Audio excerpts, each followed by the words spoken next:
Salam aleikum. Bueno, antes de nada agradecerte que estés hoy aquí.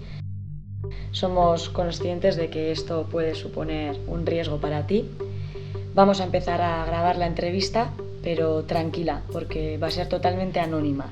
No vamos a dar ni tu nombre, ni la imagen, ni la voz.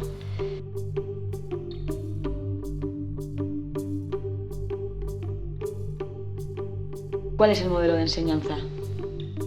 El modelo de enseñanza es muy pobre y está politizado. La educación es muy mala. Nuestros contenidos pedagógicos son inferiores a los que hay en Marruecos. ¿Valoran igual a los marroquíes y a los saharauis? No nos tratan igual los profesores marroquíes. Y si te oyen hablar en el Hassania es aún peor. Te retienen las notas y no te dejan ver el examen. Así, de esta manera, retrasan tus estudios y no puedes pasar al siguiente curso. ¿Por qué fuiste a estudiar a Marruecos? Allí están las universidades. Claro que solo puedes ir si tu familia puede pagarlo. A veces la comunidad reúne el dinero para que puedas ir, aunque no puedas hacer cualquier carrera. La gente saharaui tenemos vetadas carreras de ciencias como las ingenierías y solo podemos hacer las de letras. Desde el momento en el que llegué me hicieron sentir diferente. ¿Por llevarme el fa? Sí, por llevar el merja.